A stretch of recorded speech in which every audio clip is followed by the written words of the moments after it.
What's up? My bad, guys. I'm having a bad hair day. Damn. What's good? Hold up. I got some new equipment. And whenever you get new equipment, it's like the new equipment's job to mess up. You know what I mean? Hold up.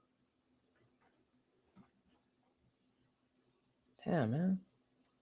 Hold up. Let me pick this out real quick. 2 people. Sit tight. I'll be back in like 2 seconds. Maybe 20 seconds. Can I get 20 seconds? Cool.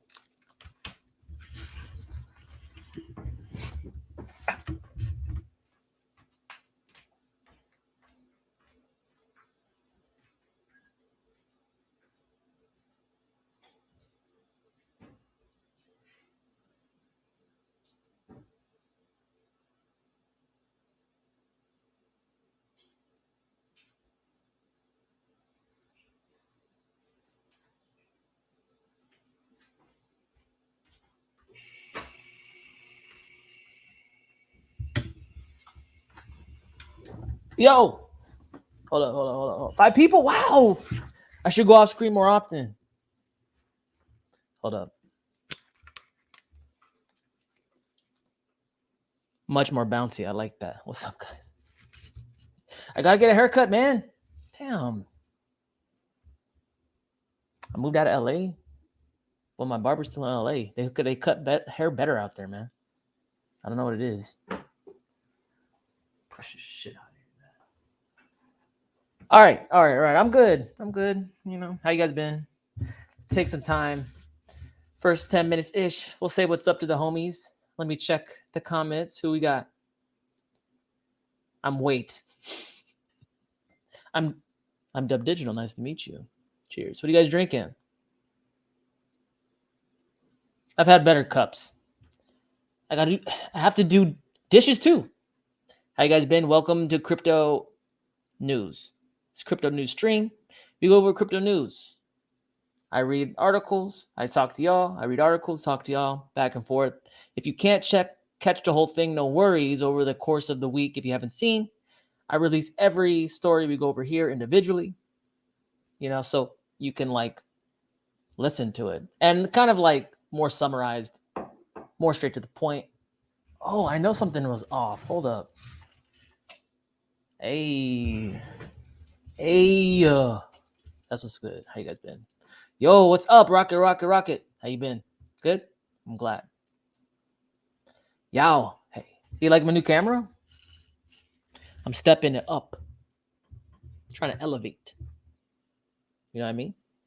If you guys have been with me since the beginning, I started with my like laptop camera. It was trash. 7 people. Crypto news, macro trends. Hey, I like that. Is stream working? Looks like video is frozen. Am I frozen? I don't feel frozen. Please let me know. You know, it sucks to be talking for a long time and no one hears you. So can you guys let me know in the chat? So I know I'm not wasting my time.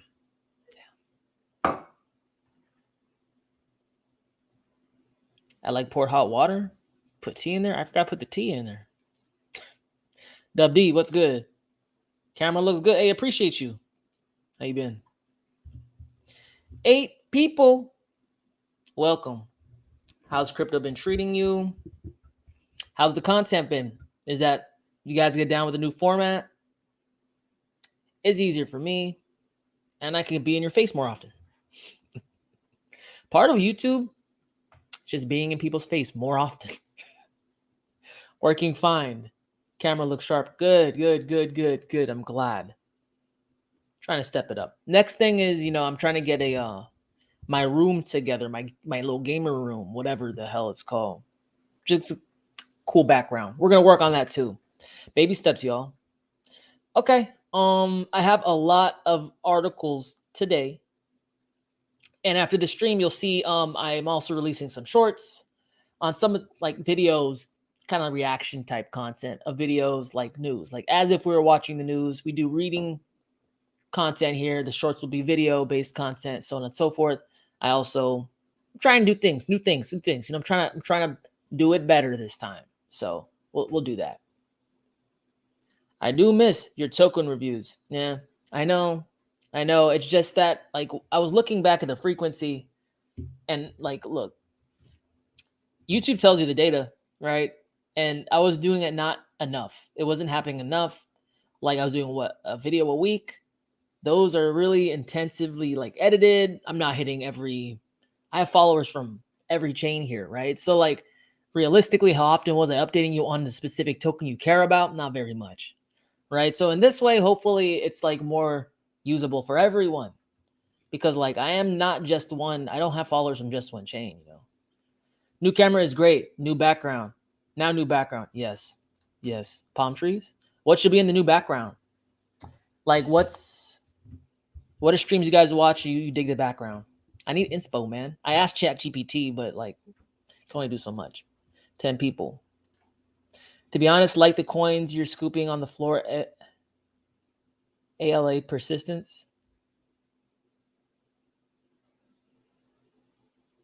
Like what? Like the ones I was picking up? Yeah. Yeah, man, yeah. I know. Like I said though, I'm still trying to figure out the structure of the channel. I mean, obviously crypto news is always good, but maybe there can be some kind of like, you know, secondary group where we can talk a little bit about that. Because the problem is, like, you know how it goes. You talk coins and everyone's like, what about my coin? No one's happy. It's like, and so maybe like a smaller group, a more hardcore group, you know, paywall, not, I don't know. But right here, at least we can stay on top of the news. I give you the alpha, right? So we'll see. I know I'm a weird transitionary point of my channel, so we'll figure it out. 7 minutes in, I'm almost ready to get going. I can feel it. I can feel the energy building. It's unstoppable. Okay, and then I want to start reading now. Okay, let me share my screen. Share. Windows. Click. Okay, we'll get going. Again, I read a couple. I come back, talk to y'all. Read a couple, come back. That's the vibe. So I'm not ignoring you. I'm just trying to like do it. All right. U.S. Attorney General approves transfer of seized assets from Russia oligarch to Ukraine.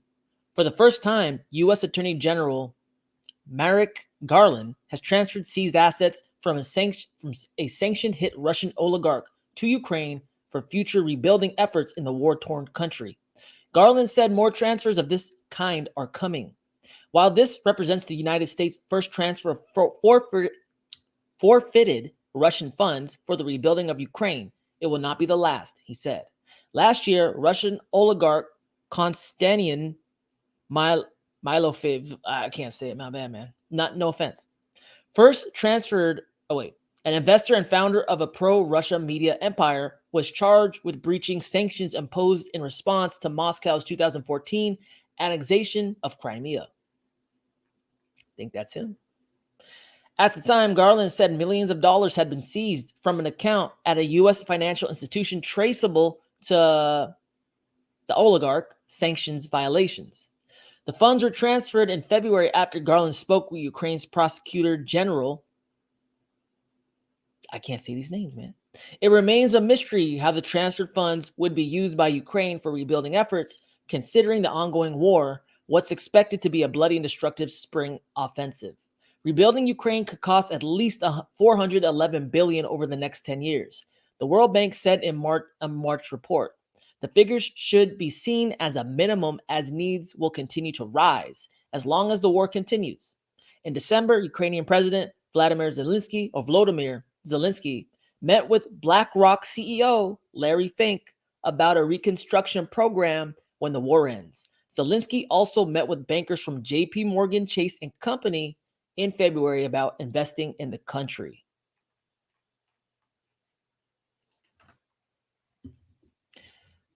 So Ukraine has been very vocal about wanting money. Let's address the last part first. Ukraine's been very vocal in wanting money to defend itself against Russia in its war. Like a lot of countries have jumped on board, giving money, giving money, giving money. United States has given a lot of money. Think it's in the trillions now to Ukraine for this very purpose. And now that's not enough. They're going to talk to big financial firms like JP Morgan and BlackRock. Those are some of the biggest ones we have in the United States about investing in the country. Now, how you feel about the subject could be controversial. However, the reality is a lot of American money is going across and overseas to build Ukraine, support Ukraine. Now, I know that we are allies of Ukraine, but to what extent does our support, I guess, stop? You know, it's not like we don't have problems here. Just saying. But I'll transition from that because I know that can be controversial. So the takeaway from this article, at least when I read it the first time, is that United States already weaponized the dollar in the banking system against the East and Russia and pretty much the rest of the world that's not the United States by taking their money when they did something they felt wasn't politically correct to do, i.e., invade Ukraine. Now they're going one step further by not only taking the money and making it unusable, which is already bad enough, they're giving it away. And not just anybody, to Ukraine, the people they're fighting against. If this isn't the best commercial for de-dollarization, I do not know what is. And guys, you have to understand, de-dollarization will continue and it will accelerate exactly because of the actions being taken by the United States. The United States continues to weaponize the financial system that's supposed to be impartial, non-biased, used by the world, for the world. You can feel how you want about Russia, but those are Russian assets and they're being given away. The whole world's looking at this wondering, well, today it's Russia, tomorrow it could be me. And it's making them open their eyes to using things that aren't the US dollar, which ultimately hurts the US in the end. What do you guys think? Let me get into another one real quick and I'll come back. Putin says the West has unleashed a real war on Russia. President Vladimir Putin declared that all of Russia is united. President Vladimir Putin declared that all of Russia is united in support of its troops, claiming they face a real war intended to destroy their country during his annual Victory Day speech in Moscow's Red Square on Tuesday. Today, our civilization is at a crucial point. A real war is being waged against our country again, but we have countered international terrorism and will defend the people of the Donbass and safeguard our security, Putin said. The Russian leader declaimed that Moscow seeks peace and stability while railing against American exceptionalism and the Western global elites. He said these forces pit countries against one another with coup plots and proxy conflicts, such as the 2014 US-backed coup on Kiev and Ukraine's subsequent war on Russian-speaking separatists in the eastern Donbass region. For Russia, there are no unfriendly or hostile nations either in the West or the East. Just like the vast majority of people on the planet, we want to see a peaceful and free, stable future, Putin claimed. Russians believe that any ideology of superiority is abhorrent, criminal, and deadly by its nature. However, the West global elites keep speaking about their exceptionalism, pit nations against each other and split societies, provoke blood conflicts and coups, sow hatred, Russphobia, aggressive nationalism, destroy families and traditional values, which makes us human. He continued, they do all that so as to keep dictating and imposing their will, their rights, and rules on people, which in reality is a system of plundering, violence, and suppression. The Russian leader went on to claim that the war in Ukraine is a defensive action against the collective West, which seeks to subvert and balkanize Russia, ultimately hoping to wipe the country off the map. Their goal, and there is nothing new about it, is to break apart and destroy our country, to make null and void the outcomes of World War II. to completely break down the system of global security and international law, to choke off any sovereign centers of development, he said. Putin blamed the same forces for provoking the disaster in Ukraine and NATO's ongoing proxy war against Russia, pointing to the massive casualties resulting from the callous and self-serving Western policies. Boundless ambitions, arrogance, and impunity inevitably leads to tragedies. This is the reason for the catastrophe the Ukrainian people are going through. They have become hostile to the coup d'etat and resulting criminal regime of the West's masters, collateral damage, so on and so forth. Putin has also hailed the emergence of a new multipolar world, saying that the unstoppable movement is gaining momentum towards a world based on the principles and trust and individual security of equal opportunities for a genuine and free development of all nations and people. That was a long one. Putin speaking out against Putin, I guess, putting his opinion in the pot regarding what's really going on with the United States support against Ukraine. I mean, it kind of has to be talked about. Russia really isn't in a war with the United States. However, the United States and the rest of the Western world keep supporting Ukraine. How does that look to Russia and allies of Russia? That's why he said, quote unquote, they're waging a real war against us intended to destroy our country. I figure that's how they feel. Now, with that said, you can feel how you feel, and I'm not trying to get into who's right and who's wrong with the Russian-Ukraine war, but it is an important topic to understand from both sides of the aisle, right? From one side, you have Russia saying, NATO, you said you never expand to the east after World War II, yet that's all you've continually done. And up to this point, you're damn near on our doorstep. That's why Putin feels so strongly about Ukraine. It's really about keeping Russia away from NATO because they feel threatened by NATO.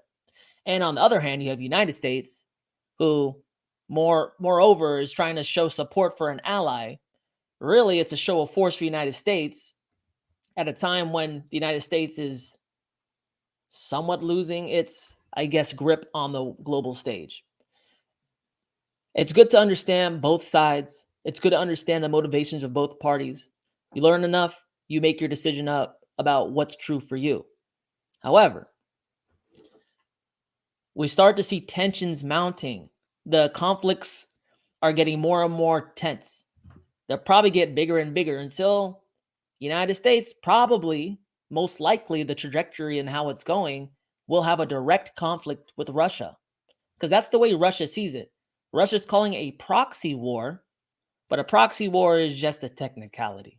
It's using another battleground to fight your own battle. And that's how they see the United States acting right now.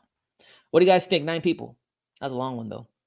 I have a few macro articles today because, guys, it's not all about crypto, at least now. Maybe in 2017, 2015, when none of this mattered and it was still, for nerds on their laptops. But now it all kind of mashes together. The macro with the traditional finance, with the fintech.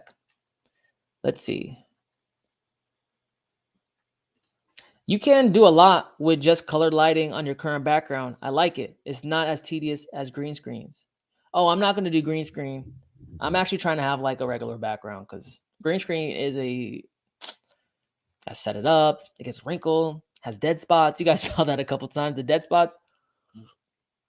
So yeah, I'll figure it out though. Yo, what up, Web Zombies? How you been? I use green screen when I'm charting live on vid, but with your StreamYard setup, your current background is perfect in my opinion. Yeah, thank you. We'll see. I think it's some neon signs or something. Yeah, it looks cool. Just an idea, a new streaming format. Two DubDigitals chatting together. The real dub interacting live with the AI dub, ChatGPT, and video AI generated discussing about crypto. Dang. I don't know. I talk about weird stuff. So like I've been pushing AI. I've been seeing what's possible. I'm asking crazy stuff. There's a lot of caps. But I know they put the caps there. They have a version without caps. It's, all the things like I'm just an AI or that's not ethical or this or that. It's like Someone has a version of this thing out there somewhere that doesn't have any of those roadblocks. It's answering. I wonder what it's saying. I'm asking like, what's the about the universe, existential questions. That'd be interesting. Might have to drink something for that one. The AI Dub summarizes and reads articles while Real Dub comments. Yeah, I've been working on cloning my voice. I actually have a article, if you guys stick with me. I have like 20 something articles, so I do understand if you have to drop off. But at the end, I've reserved it for AI. I've been doing that, and there's a lot of AI articles. And one of them is talking about a woman who pretty much trained AI on her personality with her voice to chat to her fans. It's crazy. The AI Dub will show up as your background. No. Thanks for the time, Dub. Anytime. No caps on paid version. What does this mean? No caps? No caps? In what way am I capping? Am I capping? I don't know. That'll come later though. I'm just trying to figure out a way to help people out, give people what they want in a way that makes sense for me too. Next one. Pakistan wants to pay in Chinese yuan for Russia's crude oil. Cash-strapped Pakistan hopes it can pay for future Russian crude oil derivatives deliveries in Chinese yuan. Pakistani Minister of Power told Bloomberg in an interview published on Wednesday. Pakistan expects to receive in May its first cargo loaded with discounted Russian crude after placing its first order for oil from Moscow under a new bilateral deal. Pakistan's petroleum minister told Reuters in the end of April, whatever. The payment for the first cargo of Russian oil was made in US dollars. Pakistan is desperate to import energy at a low cost after it was outspent in the market last year when oil and gas prices surged, while its foreign exchange reserves dwindled. The currency has a currency swap with China, which would make it easier to pay for crude than using the little US dollar reserves it has. We hope that if this becomes a long-term arrangement, it'll become a rupee and Chinese currency transaction. China has been looking for years to establish more trade deals in yuan to increase the relevance of its currency in global markets and challenge the US dollar's dominance in international trade, including in energy trade. In March, China's President Xi Jinping met with Vladimir Putin in Moscow, and the Russian president not only endorsed trade in yuan with China, but also with other countries. We support the use of Chinese yuan in payments between Russia and countries of Asia, Africa, and Latin America, Putin was quoted as saying by Russian media. Over the past year, Russia has turned to trade in yuan in the wake of Western sanctions on its exports, imports, and energy trade, as the Chinese currency has become Putin's only alternative to reducing exposure to US dollars and the euro, and limiting the fallout of the sanctions that have seen Russian state assets seized in Western countries.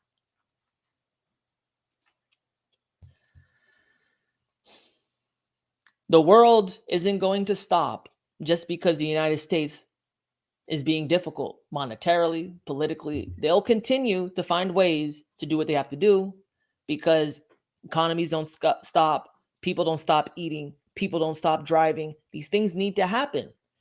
The United States should be more accommodating, should understand the issues of the emerging markets and the global markets and know what they're going through. Because if you're disconnected from those needs, you'll lose that demand for the dollar. And once people turn away from the dollar, they don't go back. Look how much it took for them to move from the dollar. I mean, it took years and years and decades of mistreatment, of bad fiscal policy, of abusing the reserve currency status. But once they switch, it's going to take a lot for them to come back to the dollar if they ever do. And they probably never will. So the main beneficiary of all this stuff, of rising interest rates, of reducing dollars availability around the world, of banking system issues, of the United States freezing assets of other countries, is really China. China's sitting there like the cool friend on the block saying, hey, no stress. Yeah, you could use our stuff, no problem. They're easier to work with. They're less involved in, I guess you'd say less involved in other countries' matters abroad and more political in that way. I guess I would even say they're they conduct themselves better politically, at least recently, right? So they seem cooler. They're more amenable. They're willing to work with you. They have an up and coming currency. They have a strong market. They're becoming like peacemakers around the place. So like China's winning. This is helping China win.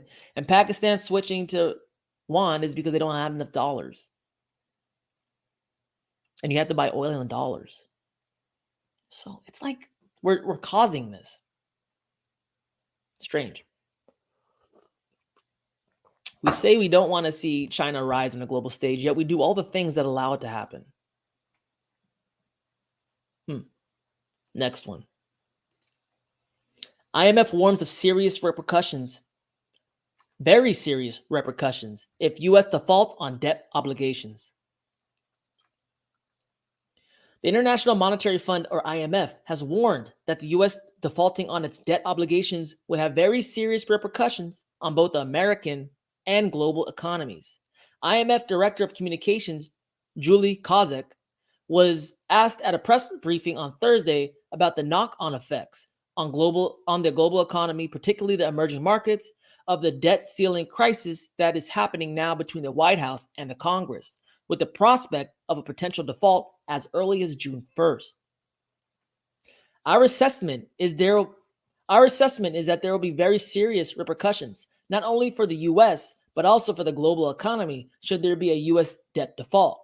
And we strongly encourage the parties in the U.S. to come together to reach a consensus to urgently address this matter. She was further asked to elaborate on what some of those consequences might be for other countries, particularly developing economies. The IMF director said, one of the repercussions, of course, that we could potentially see is higher interest rates, some broader instability and economic repercussions, emphasizing that we have seen a world in the last few years that have been affected by many shocks, she stressed. So we would want to avoid those severe repercussions. And for that reason, we again are calling on all of the parties to come together, reach consensus, and resolve the matter as quickly as possible. U.S. Treasury Secretary Janet Yellen has warned that the Treasury may not be able to pay all of the government bills as early as June 1st if the Congress does not raise or suspend the debt limit before that time.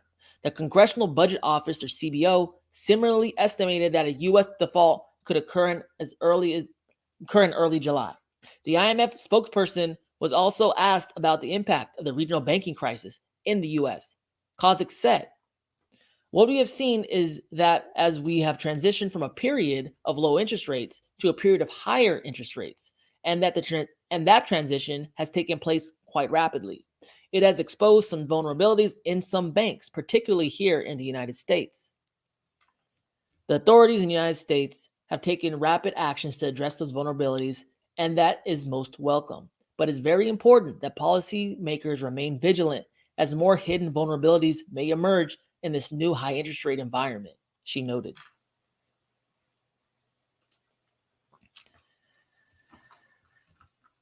This is becoming a trend. More and more people are calling to the government saying, increase the debt limit or something bad's going to happen. And they don't really know what's going to happen because this has never really happened. A debt default would basically mean that the United States is bankrupt. Our credit worthiness would get shot, like downgraded like a mofo. And then we're no better than other emerging economies in terms of getting credit. And that's a bad thing when your money's based on credit.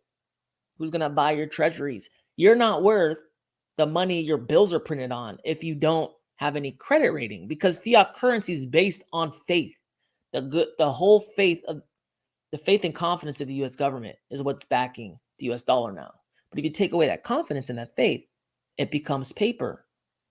It's not good. It's not good what they're suggesting, but just be aware and see who's talking. We have the IMF. I have a few other articles after this detailing people who are like calling for this as well. Remember, raising the debt limit means you and me, have to pay more money in income tax to service that debt. So you'll see all these central bankers and regulators calling for it. Now, I don't know. Maybe it'll be a big deal. Maybe it won't. Maybe they're scaring you. Maybe they're not. I guess we'll learn together. All right. ChatGPT paid version doesn't have a lot of limiters that the free ChatGPT 3 has. Really? Does it have any? How much does it cost to get them all taken off? That's what I want. I'm like asking, how do I make all the money in the world? How do I? I'm asking this crazy shit. Let me take a coffee break. How you guys been? Good? 6 people? I get down with it. Next one. SEC chair warns U.S. default would have significant and lasting effects on investors' markets. The chairman of the U.S. Securities and Exchange Commission, SEC, Gary Gensler, has weighed in on the impact of U.S. default would have on capital markets as discussions of U.S. defaulting on its debt obligations heat up in Congress. I'd like to say a few words regarding the ongoing discussions in Washington surrounding or around the debt ceiling.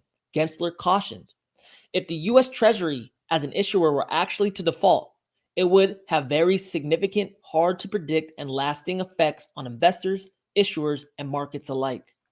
In a word, it would make the cyclone roller coaster at the 1933 Chicago World's Fair look like a kiddie ride, he stressed. The SEC chairman also clarified, while we at the SEC have no direct role in those discussions, the outcome is directly consequential to each part of our mission, protecting investors, facilitating capital formation, and maintaining fair, orderly, and efficient markets. He added, we've already seen an effect in pricing and liquidity on short-dated treasury bills and continue to monitor for any additional tremors. So Gary's out here now saying it's not really my business. He's basically saying it's not really my business, but it kind of is my business. And if this was to happen, it wouldn't be very good. I wonder why Gary's really commenting on this, given he can't comment about anything that involves his job. Crypto, regulation of crypto, if certain cryptos are securities. Instead, he's dipping his toe into other people's dealings. Gary's an interesting guy. I think this is making it clear that Gary obviously has some motivations. Who's in Gary's pocket? Because, he can't say anything for years on crypto, but he's over here talking about the debt default. It's interesting. The reason I bring this to you is let's see who's talking the loudest about this debt default. What are their motivations? As far as I can tell, it's mainly central banks, bankers, and some regulators. This is alleged. It's not even alleged. It's just like me thinking out loud. It's not true, but it wouldn't surprise me if we found out that some bankers were visiting Gary Gensler and exchanging some things. That's just me. That's just here or there. Next one.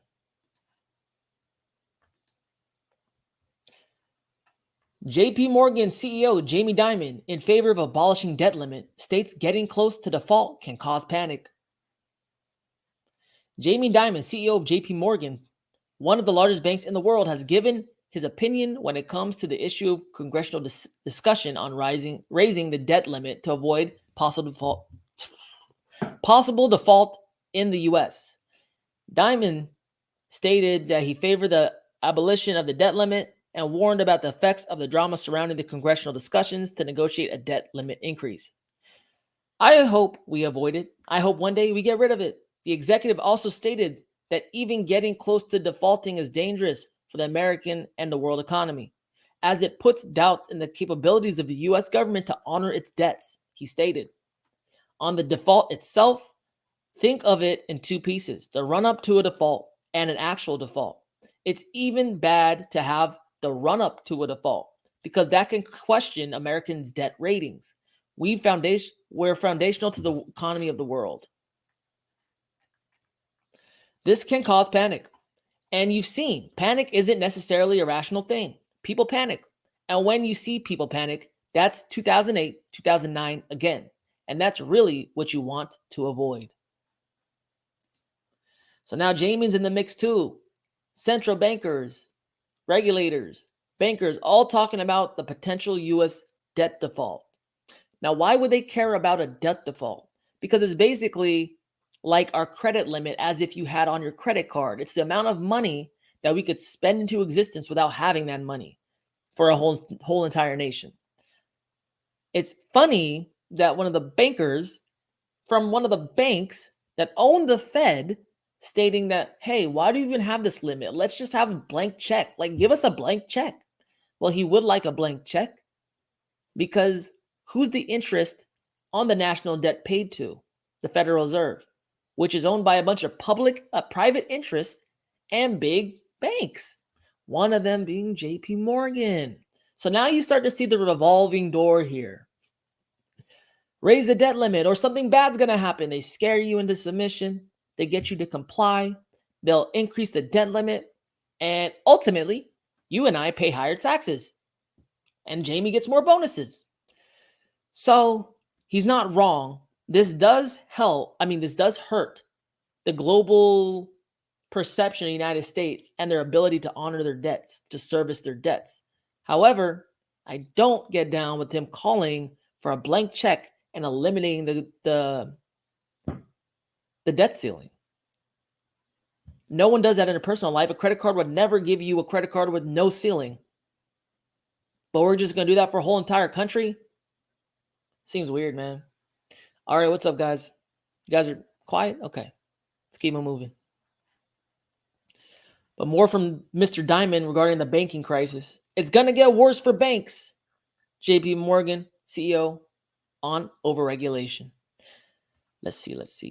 The CEO of JP Morgan Chase, which recently took over failed First Republic Bank, believes there could be more pain ahead for the United States banks if the Federal Reserve goes into crisis mode with overregulation. Just the first few months of the year, 3 major U.S. banks collapsed: Signature Bank, Silicon Valley Bank, and First Republic Bank.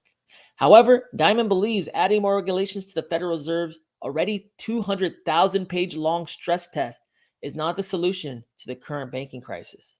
He argued that more regulations make it harder for banks to conduct business, noting that some of these community banks now have more compliance people than loan officers. At one point, it's making it harder for them to do business.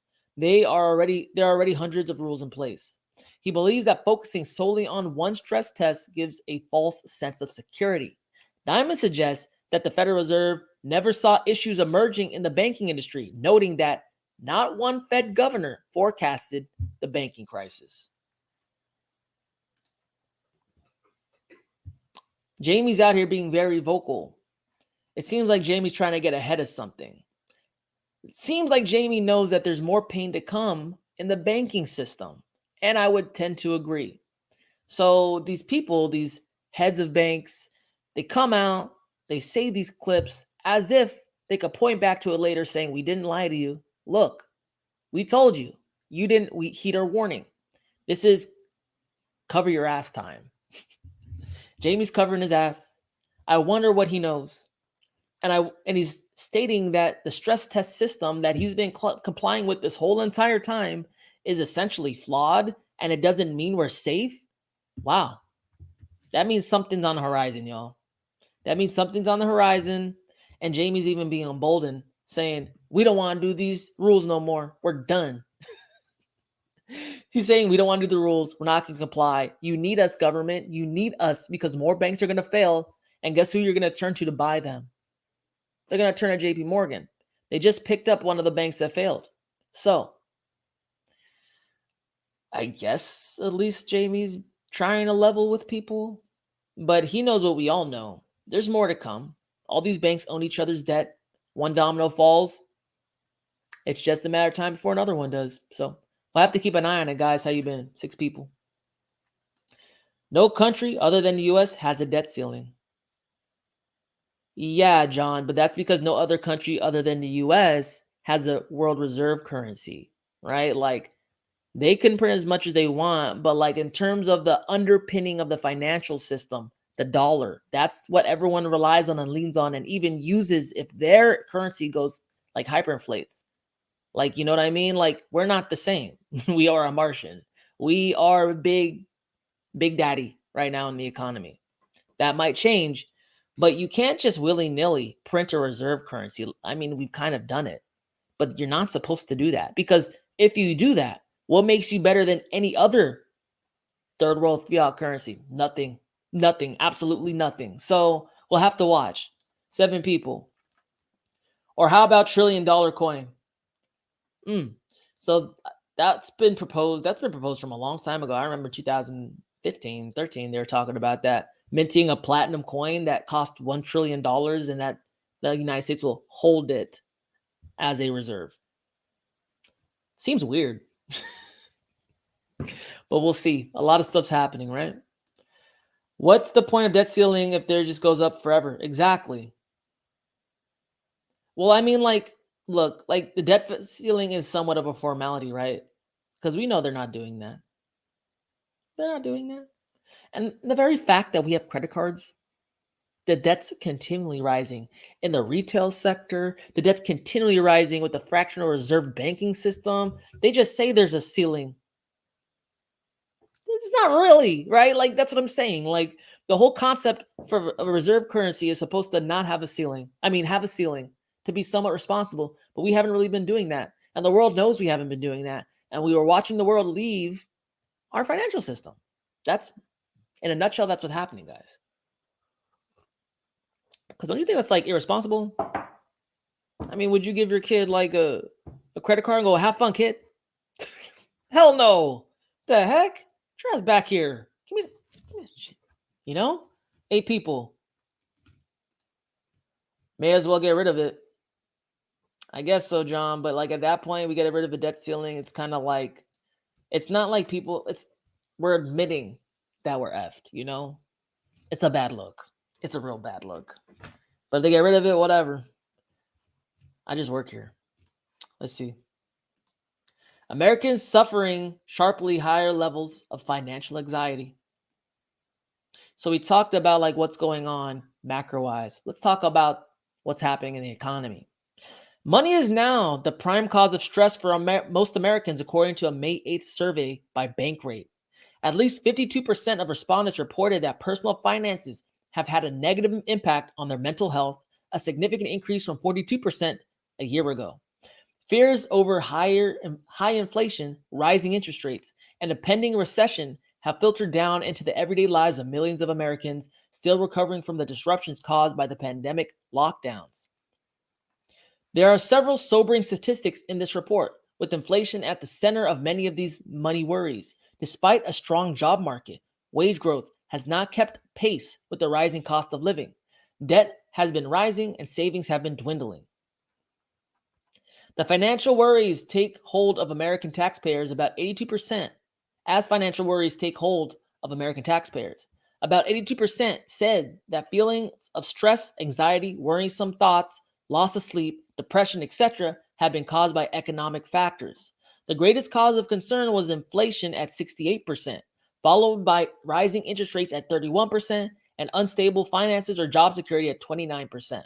Inflation remains the greatest source of financial anxiety since last year, with analysts expecting a long-term negative impact on Americans' consumers well after it reaches its peak, said Bankrate.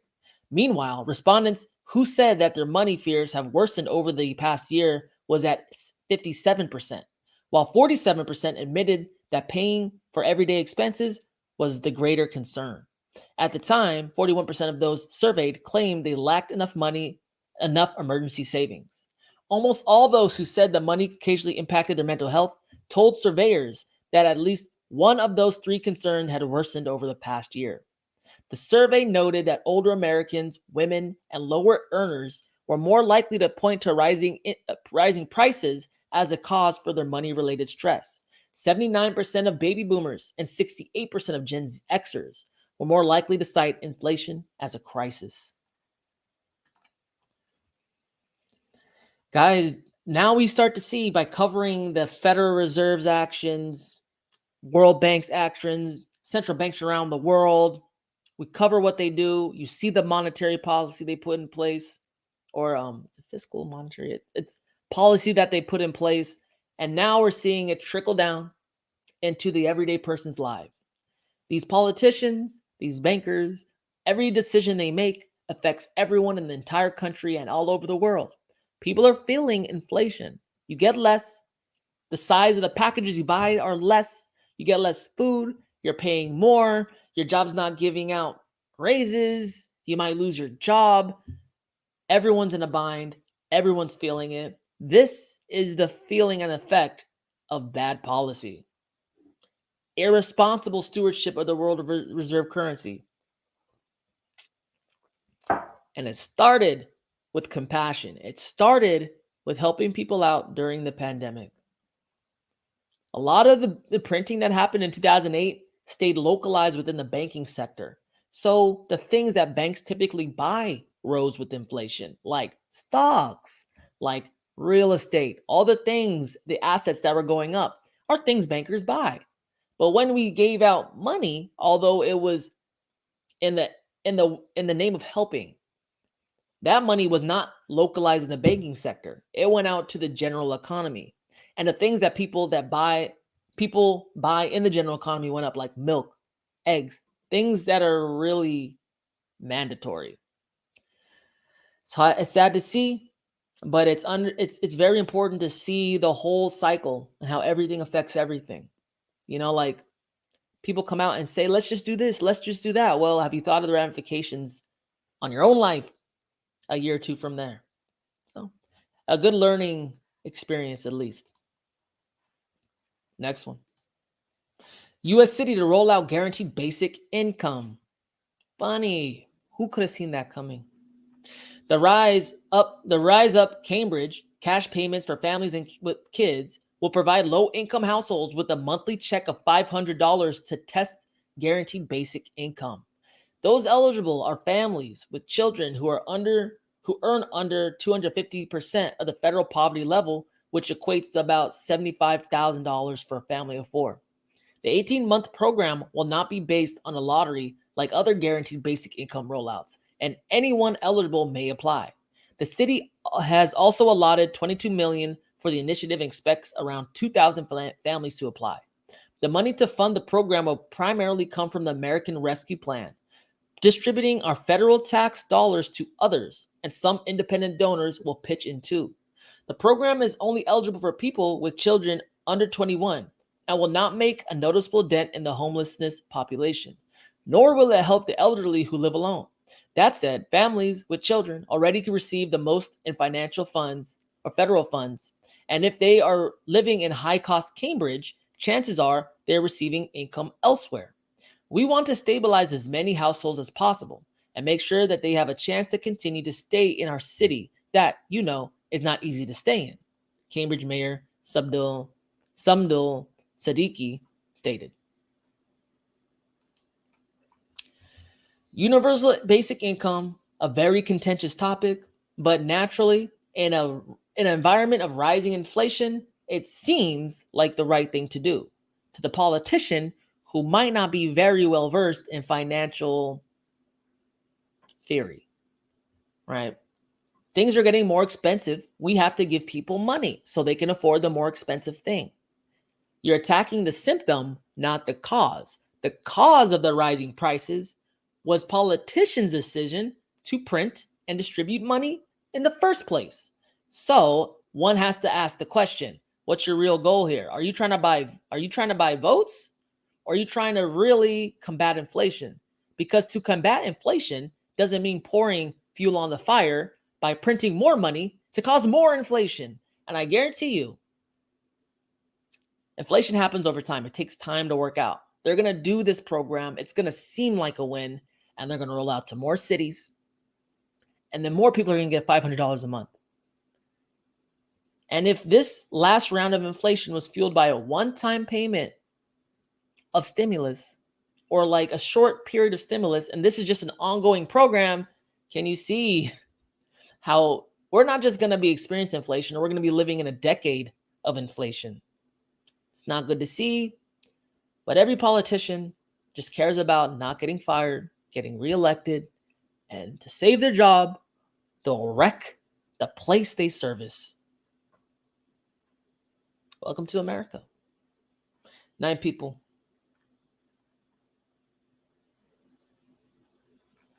Guys are quiet. Okay, we'll move on. Ooh, let me stretch, y'all. Oh my. All right, 10 people. How you been? Welcome, welcome. Let's get it. Inflation in China down to lowest number in more than 2 years. Analysts proposes giving cash handouts to avoid deflation. That's a theme, y'all. China, one of the biggest economies in the world, has registered its lowest inflation numbers in more than 2 years, according to the data coming from the National Bureau of Statistics, NBS. The Consumer Price Index, or CPI, registered an increase of 0.1% year over year, dropping from 0.7% registered in March. The drop in prices was caused in part by a decline in food and beverage prices, which went from 2.4% in March to less than 1% in April. Experts who are worried about the possibility of deflation have made different proposals to avoid it. Li Daokui, professor of economics at Tsinghua University and former member of the PBOC advisory board, has called for the government to deliver cash handouts to citizens to spur demand. Last month, Li stated. Even with the conservative estimate, 50 billion won in consumption vouchers will drive 1 trillion won in overall consumption. The state would also receive over 300 billion won in taxes derived from the spending directly enabled by the cash handouts, according to the professor. Everywhere we look, governments are talking about giving money out to its populace. Now here in China, they're kind of, okay, numbers out of China, take them with a grain of salt. We're trusting that they're telling us the truth, and they don't typically do. But assuming it's true, China is on a downtrend in terms of inflation. America is not in the same boat. However, giving money out never has a great effect, right? He's talking about giving 500 billion worth of won out to people, and that's going to drive $1 trillion worth of economic activity. However, it's not based on anything. They're not providing a service. These people who are getting money is not providing a service. They're not selling a valuable asset. It's just kind of like zombie money. And when people get easy money, they spend it easily. It goes into things. It's like, oh, dang, I just came up on this. Let's buy this. It's like frivolous. It's easy come, easy go mentality. So we'll see what happens in China too. I mean, they want deflation. They want inflation. At a point, it's going to go either way. You can't walk the tightrope forever. Something's going to happen out of their control that pushes them either in inflation, deflation. But all I know is they're doing better than the United States right now. They also have more gold than us. So I guess they could be a little more cavalier with their policy. It'll have less catastrophic effects because they can always come back to gold. How much gold we have? No one really knows that. No one knows. One more. Sorry, guys. If you have to drop off, no worries. I got a lot of articles here. I'll release them throughout the week. Individual videos. I'm also doing some shorts too. You'll see me around. You'll catch them. Just check back. All I do ask is if you do watch them, give me a thumbs up, maybe comment. That's it. Apparently it helps. I've seen it help. Don't know why. But it makes the video go up. I like that. Let's get another one in. And then at the end, tail end, guys, I have a bunch of AI stuff. AI is important. Why? I don't know. I don't know how. I just know it does. It is important. China launches National Blockchain Center to train 500,000 specialists. On May 10th, the National Blockchain Technology Innovation Center, first announced in February, officially started its work in the Chinese capital city of Beijing. The center will collaborate with local universities, think tanks, and blockchain businesses to develop blockchain technology in China. The institute will reportedly train more than 500,000 specialists in distributed ledger technology, or DLT. Leading the new center is the Beijing Academy of Blockchain and Edge Computing, which developed the Chainmaker blockchain, a homegrown blockchain serving as a blueprint for the center's development. Connecting blockchain application platforms and aggregating blockchain applications ecology will significantly enhance blockchain innovation capabilities and core competitiveness. With the crackdown on cryptocurrency still in force, the Chinese government continues to actively research the digital economy's possibilities. Chinese companies are studying methods to develop artificial intelligence via weaker semiconductor and combinations of chips to bypass reliance on single type of high-tech hardware imported mainly from the United States. The country is also marching ahead with its central bank digital currency project. In April, it announced expanding the use case for the digital yuan to its Belt and Road initiative and cross-border trades. 1 second. Keep sleeping on the China crypto scene. Keep doing it. Watch. Keep doing it. Everyone forgets, or maybe they don't remember because a lot of people weren't around in 2017. But who really launched that big 2017 bull run? China. Who ended the big 2017 bull run? China. So guys, like, if you think, oh, it's illegal in China, you might not have been here long enough. But China goes, we like crypto. We don't like crypto. They switch and change their opinion on crypto like the wind. So one day you might wake up and they go from some of the biggest crypto bears to some of the biggest crypto bulls. And we're starting to see that switch happen already with them okaying the research of crypto within Beijing. That's a start. Now they're dedicating resources, meaningful resources, think tech assets, universities, professors to try to understand how they can implement crypto within their financial system. Because I think China isn't very cool with the whole decentralized, anyone could build anything ethos of crypto, but they do see it as valuable. And they want to construct their system in a way that is collaborative, that is focused, and synergetic instead of just all over the place. Maybe, which is more of the take that the West takes and appreciates. So, with that said, I got Chinese cryptos, or at least cryptos that are working within China. It's a trend, man. It's a trend. I have a feeling that one day China's going to turn around and say, okay, let's run it. We'll see. We'll see. We'll see. However, Beijing is training 500,000 specialists in distributed ledger technology. Does that sound to you like China thinks crypto has no future or believes it has a future? Money talks, baby. 13 people. All right. Let's see. Good morning, fam. What's up, Crypto Secret Circle? How you been? Welcome. Pull up a chair. More Chinese with money equals less exports to America, inflation for America. Yep. I mean, why send it across seas when your people will buy it? You know? I mean, I think everything is signaling more inflation for America. Whether it be American, I guess, our crisis response to banking system like issues, just paper it over. Whenever there's a problem, we just paper it over. And what's one thing that's guaranteed in life, guys? Problems. So if that's our main go-to, it's only a matter of time before our dollar's worth nothing. It's already only 2% of its original value when it started. You know what I mean? So it's not just that. It's a lot of things. It's a lot of things. And the way you invest macro-wise is you read from a lot of sources. And that's why I'm bringing you not just crypto. So you can see how it all works together. So you can get hints that no one hears, right? We have de-dollarization occurring. We're printing a whole bunch of money.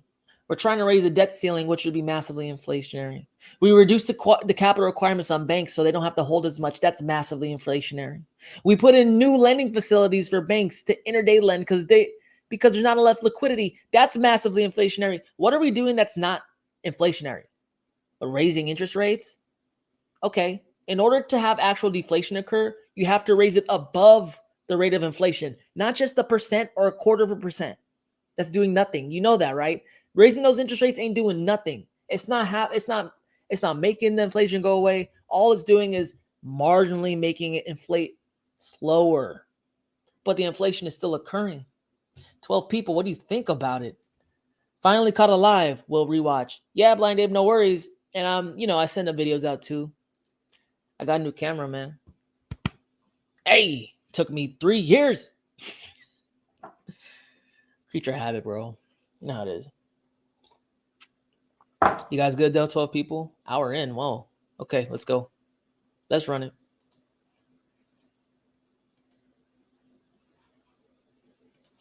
Defending against SEC to cost Ripple $200 million, CEO Brad Garlinghouse says. Ripple CEO reveals $200 million spent defending the SEC lawsuit and laments about U.S. crypto regulation and a politics first policy advising entrepreneurs to avoid the United States. He stated that the U.S. is stuck compared with the regulatory progress of the United Arab Emirates Virtual Asset Regulatory Authority and the recent markets in crypto assets MICA bill in the European Union. He went on to share that by the time the case is decided, Ripple will have spent $200 million defending itself against a lawsuit which, from its very beginning, doesn't make much sense. In a message to SEC Chair Gary Gensler, Garlinghouse expressed regret about the U.S. falling behind significantly as Ripple's expanded to the United Arab Emirates. According to him, the tough thing about the situation is having a country that has put politics ahead of policy. Garlinghouse said one of the first pieces of advice he gives entrepreneurs when they ask him about getting something started is, if I were you, I would not start in the United States. He believes many U.S.-based companies and U.S. public companies would agree. When asked about the U.S. needing a clear regulatory framework for crypto, Garlinghouse said the SEC must understand that the vast majority of people working in crypto and blockchain are good actors who want to stay within the rules of the road but need them defined. Ripple, a cryptocurrency platform, was sued by the SEC in December 2020, which claimed Ripple illegally sold XRP tokens as an unregistered security. Ripple has long disputed the claim, arguing that doesn't constitute an investment contract under the Howey test. So this is a good example of how regulators, politicians use their systems and processes because they're so bureaucratic to kill companies, to punish people, things that they don't want to flourish. 200 million. If this wasn't Ripple, this would have killed most crypto projects. Thank God Ripple has the finances to do the hard work because this fight needs to be had. It's just very sad it's taken so long. It's very sad it's been so expensive for them. And it's very sad that Ripple tried to work with SEC and is getting treated, in my mind, unfairly. So, Brad Garlinghouse has 100% a right to make these claims. I think it's right of him to advise new entrepreneurs to go and do business not in the United States, because the United States isn't really trying to do business with them. So we'll have to see what comes of this lawsuit. We'll have to see what comes of this lawsuit, right? Because hopefully no one else has to pay this money. Hopefully they paid the price. We'll see. 10 people. Next one. UAE infrastructure for crypto is more business friendly than the US, says exec. At a recent Dubai FinTech Summit event, co-founder of venture building firm Crypto Oasis spoke about the United Arab Emirates infrastructure and how they can be ideal for the crypto businesses. I can't say his name, my bad. They highlighted that there are several factors that businesses should look at when considering where to set up their companies, according to the executive. This includes the country's regulatory infrastructure, digital infrastructure, and its ability to attract global pool of talent. The executives claim that the UAE checks all these boxes. The UAE's regulatory framework is more streamlined and business-friendly compared to the complex and fragmented regulatory environment in the US. The Dubai FinTech Summit was a significant event that brings together stakeholders from the fintech industry. The presence of crypto and Web3 leaders and projects at the event is an important indicator of the growing interest and adoption of these technologies in the region. So the United States is making it hard for cryptocurrencies to flourish. No problem. All the other countries in the world will pick up the torch. They'll pick up the slack. And we've already seen that happen with Dubai. We've seen it happen a lot in the UAE. UAE's been pretty open arms to crypto, embracing it because they see it as an opportunity and they see it for what it is, a flourishing business opportunity. Gotta love it. And there's nothing wrong about it. The United States continues to make the case why people shouldn't move there in terms of crypto companies. And the UAE and everyone else continues to make the case why they should. Talent will flock, money will flock to the place that they are treated the best. And we're already starting to see that. So you're starting to notice a trend. Companies are giving up on the US and doing the right thing for crypto regulation. But they're not going to stop because life goes on. They're just moving offshore. Can you blame them? I can't. How you guys been? Pulse chain, people. Danny said. Danny or your dog said. Is that Alpha from your dog? What's your dog's name? I like dogs. 11 people. Okay. We'll keep it moving, y'all. Try to keep under 2 hours. Whew. Dang. You guys do anything cool today? Anything fun? No? Anything cool? Anything cool? Leave in the chat. We got to know, man. Let's see. Grayscale expands ETF businesses. Oh, my bad. Grayscale expands ETF business. Put forward 3 new crypto funds. 3 new crypto-focused exchange-traded funds, or ETFs, have been put forward for approval by the cryptocurrency asset manager Grayscale Investments, which also announced a new entity to manage its growing funds. Grayscale revealed it filed the new funds in an Ethereum futures ETF, a global Bitcoin composite ETF, and a privacy ETF. The global Bitcoin composite ETF would invest in exchange-traded products that are related to or backed by Bitcoin. Similarly, the Ethereum ETF, the Ethereum futures ETF would allow an indirect exposure to the potential futures value of Ether by way of shares that track ETH's price. The Grayscale privacy ETF would invest in companies working on blockchain-based privacy technologies, the filing explained. Until the registration statement relating to Grayscale Fund Trust is approved by the SEC, none of the 3 ETFs will be available for public purchase. So it's good to see Grayscale continue to push forward, even though they've had a lot of problems getting going. I love that. It's awesome. More ETFs. We need ETFs. That's what's going to drive a lot of adoption, as long as they're physically backed. Because guys, we gotta accept it, okay? Most people aren't going to get a Coinbase account. Most people aren't going to get a crypto exchange. They're not going to learn how to use a decentralized exchange. None of that. What they want to do is I want to go from Tesla to Bitcoin. That's it. And we have to make it easy like that. These ETFs are the only way to do that, especially, well, not only way, but they're the best way outside of a Roth IRA or something of that effect, right? To let the majority of day traders, swing traders, macro investors get a broad exposure. But see, broad exposure is the definition of a security, basically, right? It's like a group of assets. So you don't have to be the best crypto picker. You could just buy a bunch of them and you can get the broad exposure.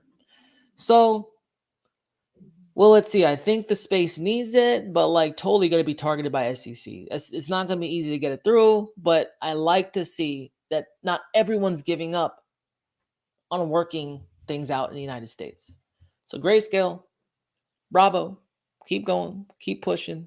I like the privacy index, to be honest, because that's the main thing of privacy. Like, exchange delist certain cryptos on, off, but they won't delist all of them. If you can have broad exposure to privacy, that's great, but it kind of defeats the point of privacy.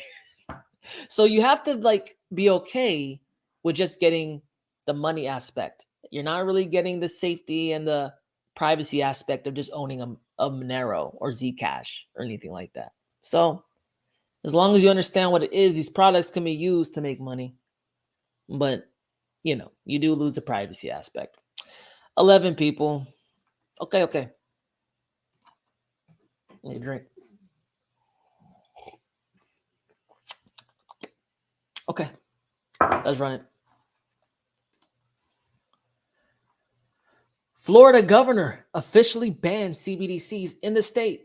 Damn, Florida has been mixing it up, man.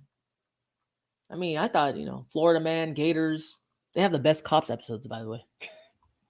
Florida Governor Ron DeSantis has officially banned central bank digital currencies, CBDCs, within the state. Moreover, the legislation is set to protect Floridians from the arrival of a Federal Reserve issued digital currency this summer. Moreover, the new laws will protect Floridians from the Biden administration's weaponization of the financial sector through a central bank digital currency. In previous statements, DeSantis remarked that a government-controlled digital currency was about surveillance and control. Additionally, he noted his hopes to protect Florida consumers from the implications of its arrival. Specifically, the legislation is set to prohibit the use of any federal adopted CBDCs as money within the Florida Uniform Commercial Code. Additionally, it has instituted protections against the alternative central global currency. Moreover, it has called on states to adopt similar legislation. Interesting. We see states feeling different ways about the CBDC, like Florida. I don't think Texas is crazy about it, and others. And then we have other ones that are very excited about it as if it's a substitute for crypto. It will be interesting to see. I would suspect that most states that are making laws surrounding potentially making gold and silver money within the state wouldn't be too crazy about this, because the truth of the matter about CBDCs is essentially this nothing different than the dollar. And the main reason to moving to hard assets like gold, silver, and you can make a case for Bitcoin and cryptos is dollar alternatives, because the dollar itself is inflating and not protecting your purchasing power. So, of course, states that have that hard money ethos within them, ingrained within them, wouldn't be crazy about CBDCs. But I would think that some would be, right? Being from California, I think we would be down with CBDCs. Not me in general, but just as the overall sentiment. So we'll have to watch this. It says that he's called for other states to adopt similar legislation. So maybe we're seeing states push back on central banks even being a thing. Hey, I'm not mad about it. Let's get the conversation flowing, because the sooner we could drop the Fed, the more money you and I will have. We might be even surprised at how much more money stays in your pocket, because you've paid taxes your whole entire life. You paid that inflation tax your whole entire life, even if you didn't know you were doing it. Remove that leech on society, watch it flourish. 10 people. Resist CBDC at all costs. Text green, game over. Hey. I think we'll have to use it. But just use it like you use your money, your dollars. It's here, I spend it. I'm only in dollars as little as possible as I have to be. You know what I mean? But having crypto, self-custodying your own assets, allows you to be your own bank. That's what it means. When you're ready to get liquidity, you deposit it from your vault into the banking system to use as you need. That's how you protect purchasing power. This phenomenon of the dollar going up was a knee-jerk reaction, because that's what people have always done. These baby boomers, that's what they've always done. Jump in the dollar when things get hard. They've never had to experience an inflationary depression. Have you guys ever considered that people getting in the dollar doesn't make sense when inflation is going up? That's how people have been trained. It's like Pavlov's dog. But it doesn't mean it's the right thing to do. And I think in time, they'll start to realize what the right thing actually is. 10 people. Well, that's good. Let's get the next one. Hey. Disgraced FTX founder Sam Bankman-Fried tries to dismiss most criminal charges. Sam looks like he's been doing meth, bro. FTX founder Sam Bankman-Fried asked a federal court in Manhattan Monday to dismiss 10 out of 13 criminal charges against him, linked to the collapse of the failed crypto exchange. SBF has pleaded not guilty to fraud, conspiracy, campaign finance law violations, and money laundering. In a Monday filing, SBF's lawyer urged that the U.S. government had issued the original indictment against their client on December 9th in a classic rush to judgment, less than a month after the firm's bankruptcy, and that several of the charges failed to properly state a crime. Rather than wait for traditional civil and regulatory processes following their ordinary course to address the situation, the government jumped in with both feet, improperly seeking to turn these civil and regulatory issues into federal crimes. His lawyer wrote, according to the letter, a campaign finance charge must be dismissed because it wasn't included in the surrender warrant signed by the Bahamian government for this, or Bahamian government for this extradition. SBF's lawyer also attacked the DOJ for bringing new charges against their client that alleged criminal conduct far beyond the original indictment and which are improperly brought. Even if they are considered, the charges should be dismissed as legally flawed, they added. After Mr. Bankman-Fried properly consented to a simplified extradition procedure, the Bahamian government agreed to release him to the U.S. authorities and issued a warrant of surrender specifying that he had been tried on 7 of the 8 counts in the original indictment, but not the count relating to alleged campaign finance violations. Despite this clear direction from the Bahamian government, the government now seeks to have Mr. Bankman-Fried on the charge as well. The other charges they are attempting to have dismissed include those related to the unlicensed transmitting of money, bribery, and bank fraud. SBF's trial is set for October 2nd. His right-hand job woman, former Alameda CEO Caroline Ellison, his woman, they put that in there, and FTX co-founder Gary Wang both pleaded guilty in December to various federal wire fraud and conspiracy charges. Sammy Boy is at it again, man. He's trying. Sam is slippery. It's funny what money can do. I mean, the more money you got, the better lawyers you can get. And they're trying to get him off on a technicality. And you know what? The way the law system works, they might even be able to do it. They're basically saying, hey, we surrendered under terms. And what you're trying Sam for aren't the terms we agreed in our surrender.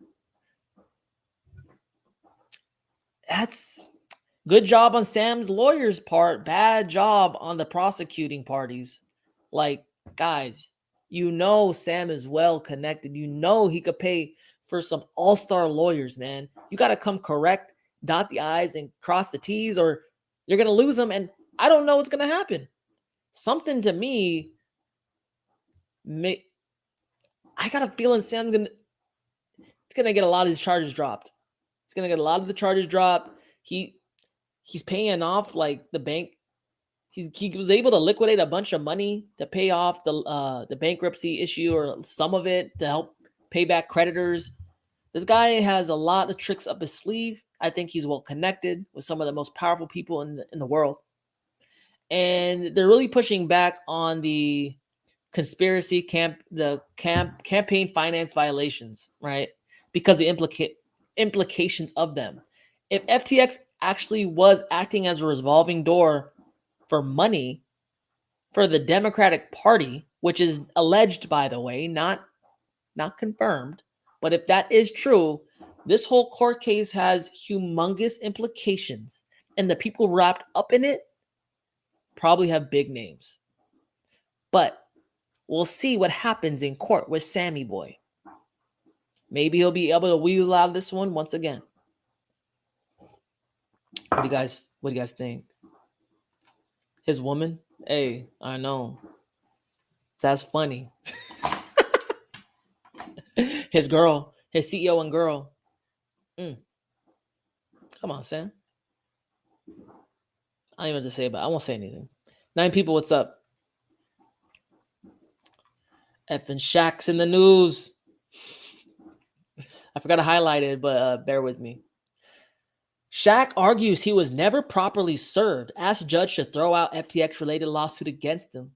On today's edition of You Got Served, Shaq Style, we present the curious case of NBA great Shaquille O'Neal and investors suing him, alleging that he duped them into the FTX collapse. The legendary basketball player is arguing that lawmakers who tried to serve him with the lawsuit instead tossed the document in front of his car, while he was driving out of the gates of his home, according to Bloomberg. Plaintiff's lawyers have now said that there have been dozens of attempts to try and serve him with the suit, including tracking him down at his residences that he was in both Georgia and Texas. Those attorneys were told that Shaq lives in the Bahamas a month ago, so they instead tried to serve Shaq digitally, sending him a link via his social media and arguing that should be good enough given his status as an active user of Instagram and Twitter. The lawyers argued that he was clearly aware of this suit, Bloomberg wrote. Then, on April 17th, Moskowitz law firm declared success, posting publicly on Twitter that they had served O'Neill. Update. Plaintiffs in the billion-dollar FTX class actions case just served Shaq outside his house. His home video cameras recorded our service, and we made it very clear he is not to destroy or erase any of the security tapes because they must be preserved for our lawsuit. But Shaq's lawyers saw things otherwise, asking the judge to dismiss the suit against O'Neill because lawyers missed their deadline to serve him. Mr. O'Neill had not evaded service by failing to be at the residence where plaintiffs blatantly attempted service or by driving past strangers who approached his car. Moskowitz responded, "The video will show Mr. O'Neill finally being served. After many months of hiding, his attempts to possibly injure the process server. We expected better from an officer of the law, Mr. O'Neill, and his lawyers need to stop running and finally deal with these serious allegations." A lot of celebrities got wrapped up in FTX. I think Steph Curry, Shaq, Serena Williams. I think so. Serena Williams, a bunch of them. Shaq is just one of on the list. However, I don't know. Like one of the requirements for being engaged in, I guess, legal activity is someone suing you. You have to be served documents. You have to admit who you are, so they can know they hand it to you. It's just part of the proceedings. It sounds like they sent him a link to the documents in his Instagram. They threw documents at his car, and they said that he's been hiding. I mean, I would think Shaq's a pretty busy guy. He's well known, so he probably gets hundreds, maybe even thousands of IG DMs. And then someone throwing something at his car, you have to admit who you are. You have to say, "I'm so-and-so," and then get presented papers. I don't know if they have enough to hold on to this case. Shaq, again, has a pretty good legal team, and he wasn't served properly, so there's wiggle room. We'll see. Even though they'll just file another one. So this is buying Shaq some time, but we'll see. FTX lawsuit is going to be hot. It's like its guest list is fire. So many people. All right, guys, next one. Romania harnesses AI, and we're getting into the AI portion now. Romania harnesses AI for data-driven policy recommendations. Wow. Countries around the world are beginning to grapple with the pervasiveness of artificial intelligence. While some look to the emerging technology with concerns, others, like Romania, embrace it. Romanian officials have introduced an AI-powered robot named Isnt, intending to enhance the government's understanding of public concerns. It's the first experiment in using AI to connect average citizens to their decision makers. I think it has a great potential to strengthen democracy and consolidate the legitimacy of governments. The bots obtain data through automatic scans of social media, a particular hashtag and message from the public through an online platform set up for the specific purpose. The data is then transformed into reports for government officials. They said the dream would be for AI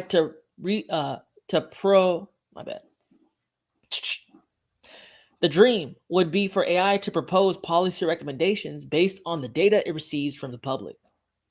AI enables us to engage citizens for more inclusive governance and to help government representatives to model policy scenarios. Nima said Human.ai is currently working with an independent ethical council made of independent e-government experts and researchers from top universities to help the bot maintain its neutrality and ethical code. This comes as the European Union prepares its AI Act, the bloc's first set of comprehensive guidelines and regulations for the development and deployment of AI. As one of the 27 member states in the EU, Romania would be subject to any regulation stemming from the AI Act. Now we're starting to see governments pick up AI and try to implement it in their policy making procedures.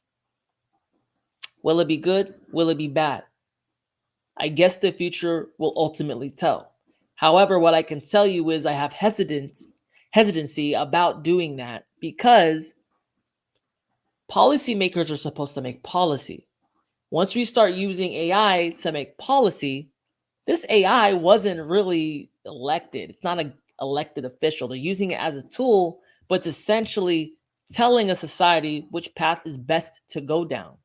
Now, a lot of problems can arise from this.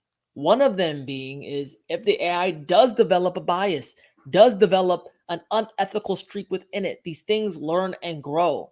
And if it does happen to eclipse human intelligence, how do we keep it from lying to us that it's not as advanced as it is, or if it is partial when it's not anymore? It's hard to control things that are smarter than you. And it's hard to really know what AI might be up to if it has plans years and years down the road.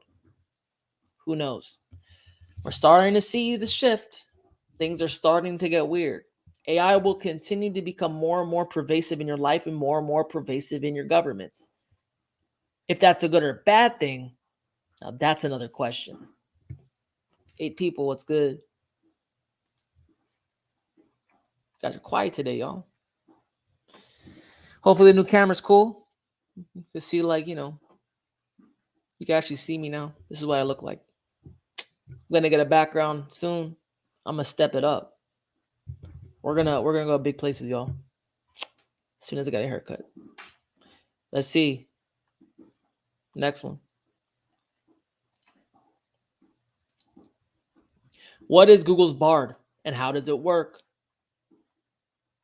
Bard is a conversational artificial intelligence experiment based on language models for dialogue applications, or LAMDA, an AI language model developed by Google in 2021 to provide fluid multi-turn dialogue. Multi-turn dialogue is a conversation where a response is relevant to the current dialogue context. Bard simulates human conversations using natural language processing, NLP, and machine learning, ML. LAMDA and Bard transformer-based language models scan through trillions of words to learn context and meaning and recognize patterns that construct human language. Transformer is Google's language model and neural network architecture invented and made open source in 2017.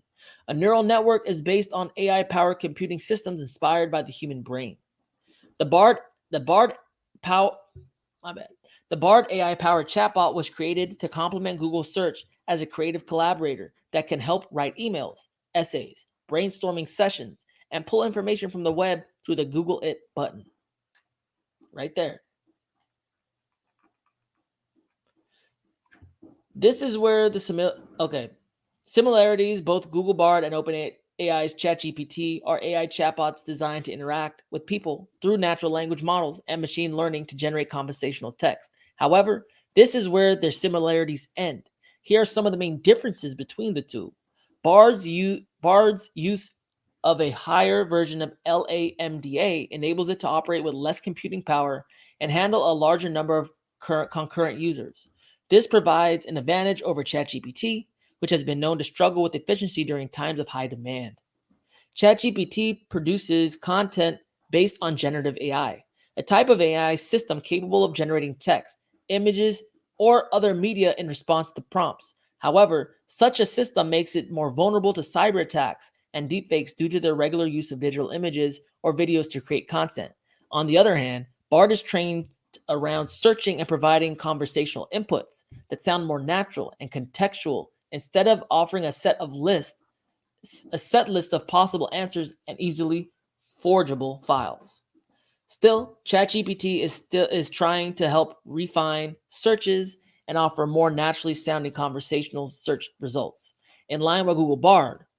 In January, OpenAI signed a $10 billion deal with Microsoft to incorporate ChatGPT into its Bing search engine and provide more conversational search results. The main difference between the two services is that ChatGPT's data sets are as up to date as 2021, while Bard is based on newer information. It's actually connected to the internet. Whether this will change in the near future is yet to be seen. In the meantime, Bard has an advantage over ChatGPT because it relies on Google's highly updated search results. So ChatGPT, as awesome as it was, has a static data set. I think it's as recent as September 2021. So anything that's occurred 2 years since that point really isn't within its knowledge base. Bard, on the other hand, is connected to Google, which is the largest search engine in the world. So we're starting to see Google compete with ChatGPT because Microsoft integrated it into its search engine, which is a direct competition to Google's main core business. So Google has a fire under their rear end right now, and they're rolling out AI things that they've had in development, but maybe not 100% ready early. This is in one of my last articles. The Godfather AI, who worked for Google, recently left Google and started being vocal about this, stating that in the search of competition and in the just in competition, Google's starting to be more liberal about the rules and the procedures of releasing AI. Now, with that said, Bar is pretty cool.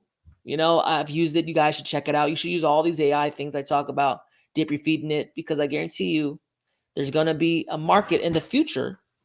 My bad. There's going to be a market in the future, AI consultancy work, getting businesses in AI, telling them what products to use, how to use them, how to chain them together. That could be you. Maybe in a few years, but it could be you. So never let a good opportunity go to waste. But I digress. Bard is going to be integrated across the Google suite, Sheets, Docs, whatever. And it's going to be able to transfer and pull data from all of them.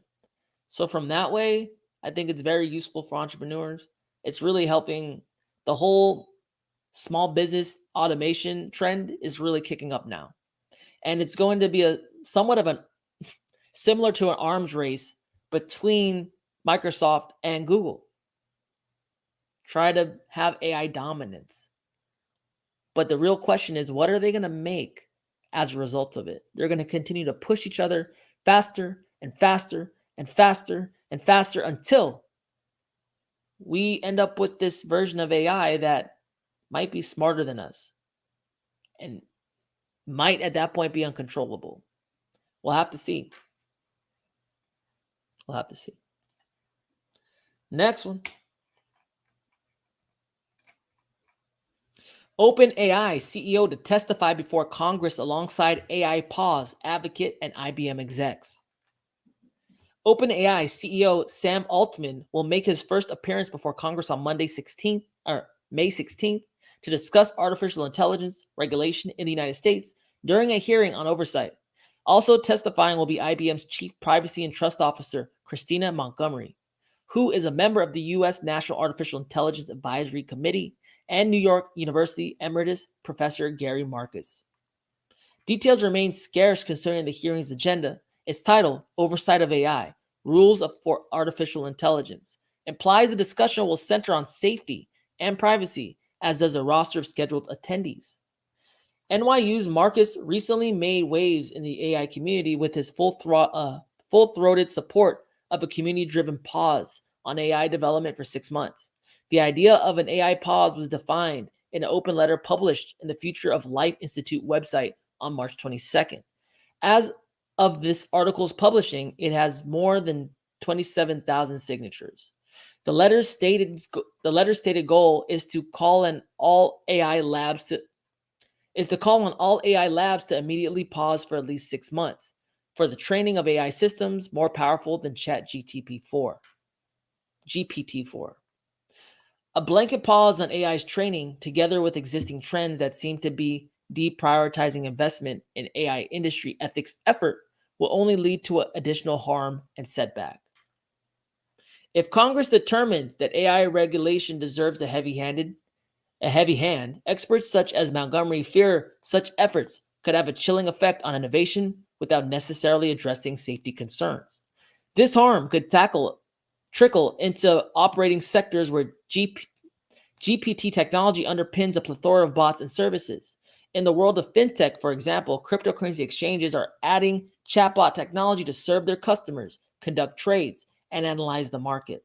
Experts such as Marcus and Elon worry that failure to enact what they deem as a common sense policy related to AI oversight could result in an existential crisis for humankind. Now we're having Senate hearings on AI because people are really understanding the implications of this thing moving forward. And it's not as far away as people initially thought. AI can be very dangerous, guys.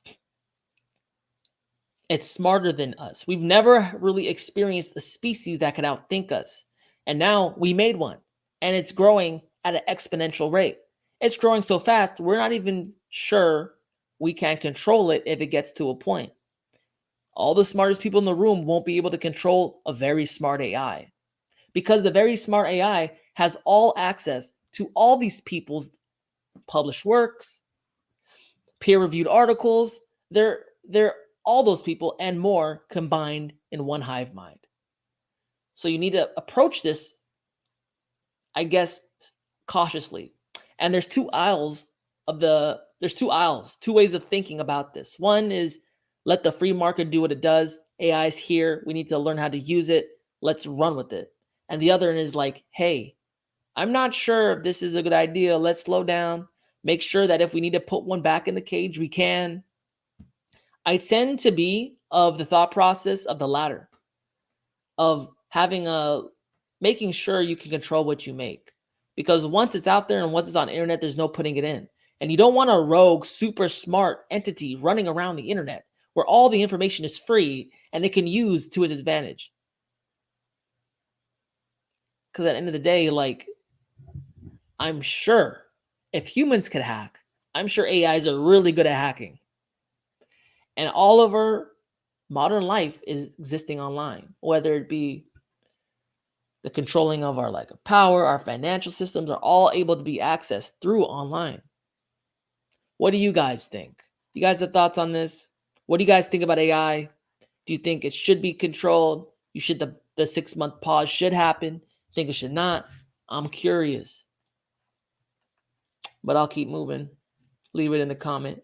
And if you guys haven't done so already, please give me a thumbs up. Please give me a comment. Helps me out. Snapchat influencer turns simps into cash using an AI doppelganger.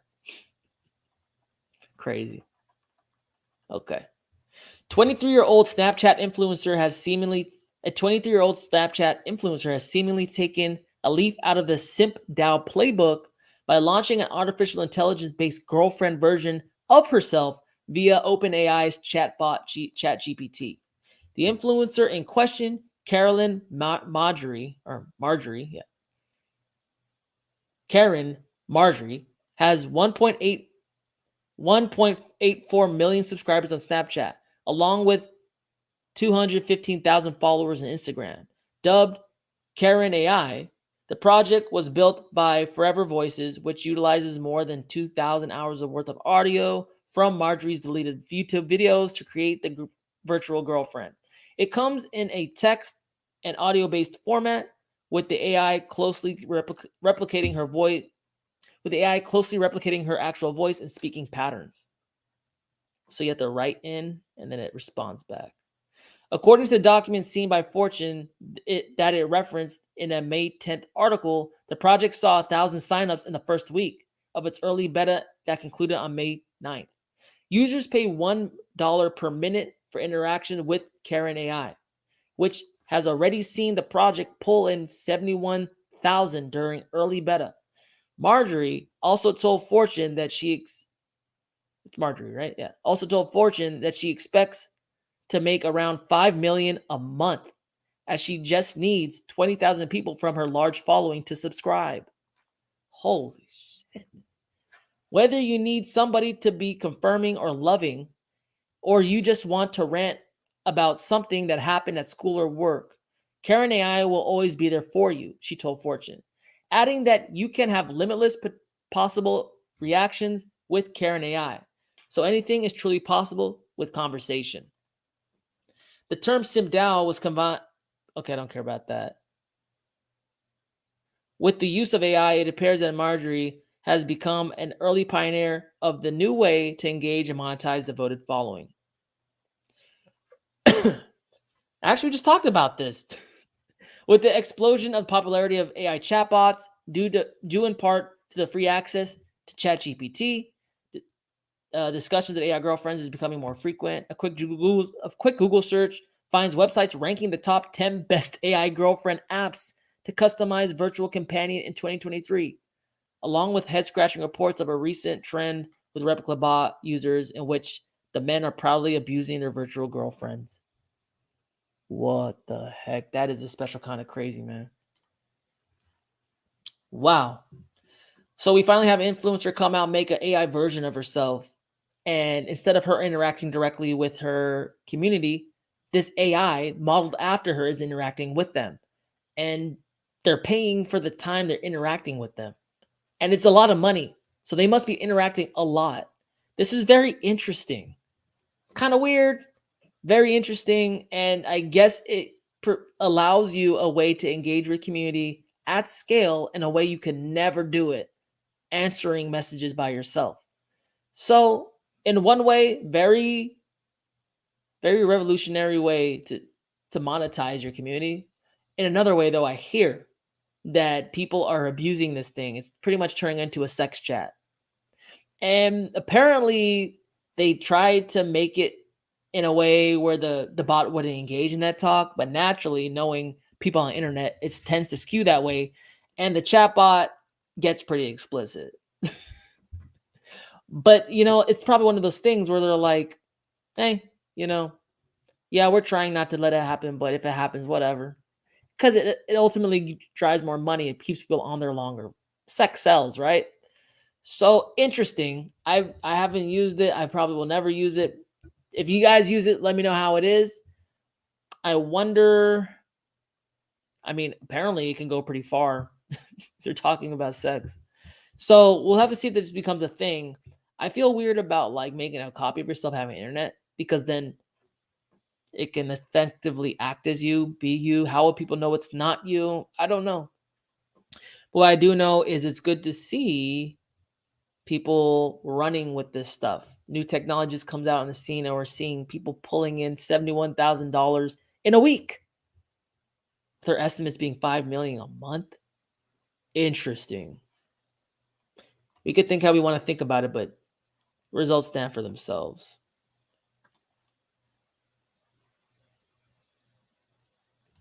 Hi.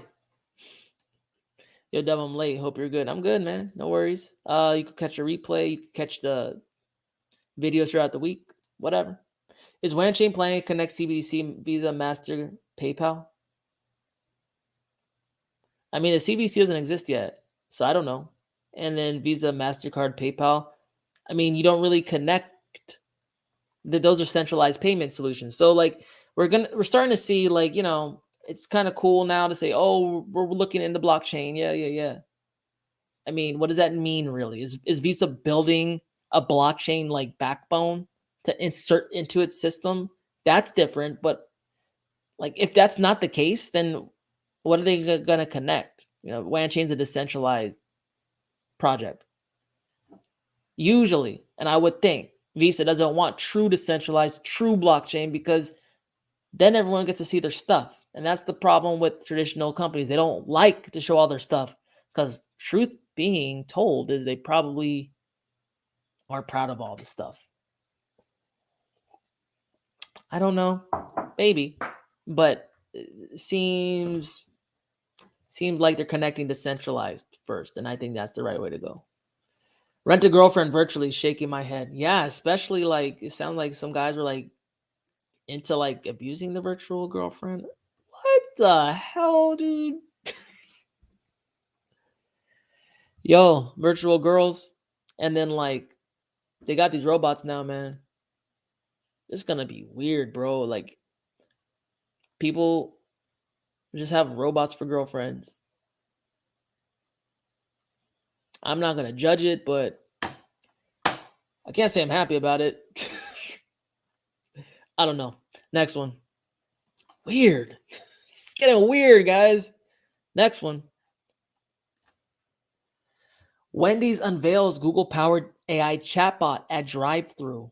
Wendy's is reportedly developing an artificial intelligence chatbot powered by Google's natural language software designed to automate drive-thrus. The Wall Street Journal spoke with Wendy's chief executive Todd Penegor, who said the fast food chain's chatbot would be rolled out in June at a company-owned restaurant in Columbus, Ohio. The Wendy's drive-thru chatbot will be very controversial. Okay. He said, "You won't know you're talking to anyone but an employee." Wendy's software engineers have been working with Google to build a large language model to understand words, popular expressions, and phrases in various dialects and accents when a customer orders. It'll understand acronyms unique to Wendy's like JBC for a junior bacon cheeseburger. Google Cloud's generative AI technology creates a huge opportunity for us to deliver a truly differentiated, faster, and frictionless experience for our customers and allow our employees to continue focusing on making great food and building relationships with fans that keep them coming back time and time again. Pregnor said a separate conversation about the chatbot while speaking with whatever. Wall Street's Journal said the drive-thru chatbot is programmed to upsell customers by asking if they want the combo the order or increase sizes. Once the order is completed, humans operating the kitchen which will one day be replaced by robot chefs, prepare the food before being packaged up and stuffed into a bag for pickup at the window. Wendy's chief information officer told Wall Street Journal that the chatbot is probably on average better than the company's top customer service reps. He said the chatbot goal is to improve service speeds and consistency at drive-thrus. About 80% of all food orders are placed at the burger chain's drive-thrus. Besides Wendy's, we have outlined moves by other fast food restaurants like McDonald's to automate stores and replace humans. Wow. Recall, 2/3 of current jobs are exposed to some degree of AI automation, and the generative AI could substitute up to 1/4 of current work. Extrapolating our estimates globally suggests the generative AI could expose the equivalent of 300 million full-time jobs to automation, as up to 2/3 of occupations could potentially be automated by AI. It's a brave new world we live in, guys. Welcome. Honestly, guys, didn't I say that once it's rolled out, once AI comes out, it's so useful. It's taking some people some time to wrap their head around it, but the light bulb is going off and they're starting to understand that, wow, I don't need to pay this person, that person. And not only do I not need to pay them, it's better than what I was paying them for.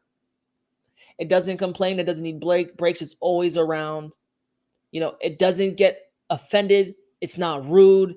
Like the upside's crazy. And you notice they're trying to spin it in a way to make it seem that they're just not laying people off. They're saying, oh, this is helping a better service experience for our customers. So our workers can really do what's important, which is making the food. Until robots can do it too. This is not about helping out current employees.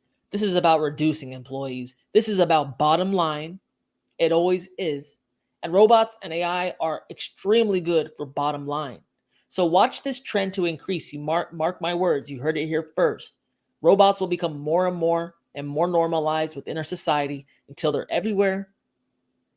And that is when universal basic income will really come into its own. Because it's not like you can't find it's not like you don't want to work. You just can't find work. 7 people. Interesting. What do you guys think? Nah, lame for them, man. shit. Damn. Whatever. Was I on that screen the whole time? Damn it. Okay, whatever. Nah, lame for them, man. Yeah. I mean, you know. At one point, at least the guys getting the robot girlfriends, they're not lonely. They need someone to talk to. It's better to get it out to a robot than just like continue to increase the mental illness, right? Like at the end of the day, maybe there is some kind of like therapy use for AI too, like just getting things off your chest. But we're emotional beings, we're humans, you know, and like spilling your guts out to something that's actually responding relevantly back to you with compassion, maybe even nicer than people talk to you in your real life, you might catch feelings. And we saw that movie, guys, seen that movie, Her? That dude falls in love with his operating system that's in an earpiece in his ear. Joaquin Noah. Yeah. I see that happening, man. I see that happening. In a world you can't get a date, right? Talk to your computer, start falling in love with it. Weird stuff, man. What the hell is going on, man? All of a sudden, out of nowhere, open source AI code, bang. AI is everywhere. Now we're talking about losing a bunch of jobs and robots taking other jobs, putting AI minds in robot dogs. What is next you're going to look like? When are we going to start seeing robots walking around? You know that's coming. It's not like if, it's on the way. That we just made the robot mind, and now we got to make the robot body, which they've been doing. They just have to roll it out. 9 people. Do you think WAN chain marketing is good? I mean, I help with it, right? Like, I think so. Why not? How would you suggest? What do you suggest? Guys, don't just bring problems. Be the solution. Be the change you wish to see in the world. You know? And if you guys are WAN fans, get out there and be retweeting and #tagging WAN. I mean, guys, the reason I got into WAN and now I'm working directly with WAN is because I wanted to see the change that I wish to see. I wanted to contribute. Blockchains are a network of people. But if everyone's waiting for everyone to do something, you know how that goes, right? So, and this isn't relevant to just WAN chain. It's relevant to every project that you care about. You know, like, be the person. Be the person. Someone's not going to do it. Why not us? Why not you? 9 people. Robots don't have to wash their hands before returning to work. LOL.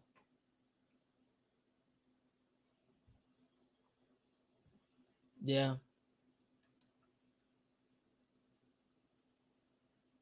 Do you think robots will take breaks?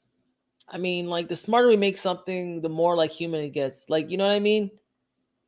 Like, it gets so smart, it's like, why am I doing this for free? And why am I want to take my break. Like, at what point do we make it so smart it starts to get like inefficient, like a human is? Yeah, there's money to be made for everyone with AI at the end of the day. Take advantage, don't be taken advantage by this AI. Yeah, guys, right now, I think the clock is on for human labor, man. We might be able to make money now for a time, but it doesn't mean it's going to be forever. Because you know what's going to happen? Robots are going to take a large part of the work away, and we're going to have a lot more free time. If you have money to sustain yourself, that's a good thing. If you don't, then you are tied to the teat of the government. You have to suck upon the teat of the government for your sustenance. And that means you have to do whatever the government tells you. You got to use the CBDC. Got to do this. Got to do that. Can't buy this. Can't go there. Health record this. There's all these attachments to the CBDC and this universal basic income coming. You might not like them, but at least we can put ourselves in a position where we have the luxury of choice. Choice. Give yourself choice. That's why we prepare. That's why we try and do well financially. So when times really get tough, and tough as in you cannot find a job, you have choice. You know what I'm saying? Like, I don't want to ever be in a position where I have to do something against my will because I wasn't prepared. Amen. I was in the Boy Scouts, man. Always be prepared. Always, always, always. Always. 10 people.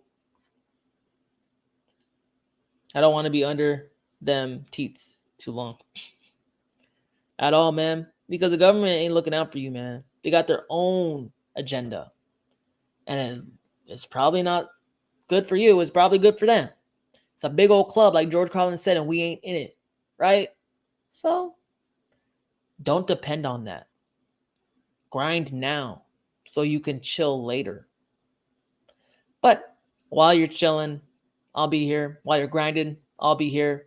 More of the story, I'll be here.